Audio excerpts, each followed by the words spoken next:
Salut à tous. L'épargne, c'est de la cuisine. Si vous savez faire des spaghettis avec une sauce tomate, vous pouvez organiser votre épargne. On va d'abord parler des 3 températures de cuisson de l'épargne. Il y a l'épargne chaude, il y a l'épargne tiède et il y a l'épargne froide. On va voir comment ça s'organise. D'abord, l'épargne chaude. L'épargne chaude, c'est facile, c'est ce que vous utilisez tous les jours. C'est ce que vous devez toujours avoir à portée de main. L'épargne tiède, vous vous en servez parfois de temps en temps, c'est en cas d'imprévu. Et l'épargne froide, c'est ce dont vous ne devez pas avoir besoin ou alors en cas de coup dur. Alors, comment ça s'organise? Il y a 5 comptes à ouvrir pour bien structurer son épargne. Il y a 2 comptes en épargne chaude, un compte en épargne tiède et 2 comptes en épargne froide. Les 2 comptes en épargne chaude, c'est ce qu'on appelle le livret A et le LDDS. Ça, c'est à votre banque en ligne. Vous avez ensuite l'épargne tiède. Là, il vous faut un compte, l'assurance vie. Voilà, l'assurance vie, ça se trouve chez différents courtiers en assurance vie. Idéalement, votre banque va vous en proposer, mais généralement, c'est pas terrible. Avec une exception que je vous note ici. Enfin, il y a l'épargne froide. Ça, c'est l'épargne de long terme. C'est l'argent dont vous n'avez pas besoin ou que vous ne devez récupérer qu'en cas de coup dur. Là, il faut 2 comptes. Il faut ce qu'on appelle un PEA et il faut ce qu'on appelle un compte titre ou CTO. Donc, vous ouvrez un livret A et un LDDS. C'est gratuit. Vous pouvez y mettre 50 € si vous n'avez pas plus, mais c'est important de le faire. Ensuite, vous allez chez le courtier spécialisé en assurance vie. Je vous les note ici et vous allez prendre donc une assurance vie et vous y mettrez ce que vous pouvez.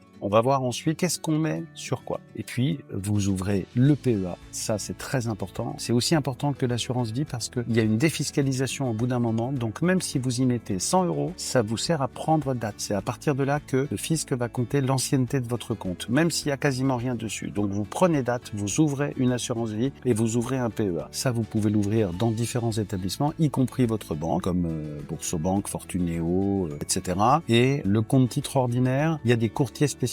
Alors, qu'est-ce qu'on met sur cette épargne chaude, tiède, froide? Sur l'épargne chaude, idéalement, c'est le but qu'on se fixe. On n'y est pas et en général, on met du temps à y arriver. Mais l'objectif, c'est de mettre en épargne chaude 9 mois de revenus. Vous devez pouvoir tenir 9 mois avec cette épargne chaude qui est accessible instantanément en un clic sur votre smartphone. Sur l'épargne tiède, l'assurance vie, vous allez mettre là aussi 9 mois de revenus. C'est l'idéal. Un indépendant doit avoir à terme 1 an et demi de revenus disponibles à moitié instantanément et à moitié en 72 heures. C'est le temps moyen pour avoir votre argent qui est sur l'assurance vie. Tout le reste, le PEA, le CTO, c'est l'épargne froide. Et ça, c'est tout ce qui dépasse. Tout ce qui est au-delà de ça, vous le mettez systématiquement là-dessus. L'épargne froide, c'est ce qui est le plus rémunérateur parce que justement, vous vous engagez à ne pas toucher à l'argent, même si vous en avez réellement besoin en cas de coup dur, vous pouvez le récupérer, c'est pas un problème. Donc, sur votre épargne chaude, vous mettez 9 mois, sur la tiède 9 mois, tout le reste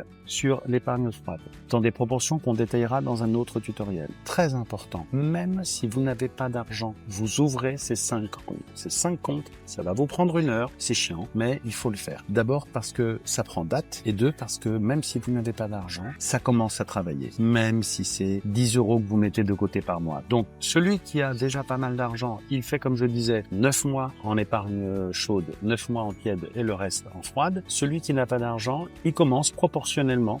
Dès qu'il peut mettre de côté, il en met prioritairement de côté 70% sur l'épargne chaude, 20% sur la tiède et 10% sur la froide. Voilà, tout ça, on va le détailler dans d'autres tutoriels. Très concrètement, comment on fait? Aujourd'hui, c'était juste pour vous dire, il y a 3 températures d'épargne et il y a 5 ustensiles à avoir.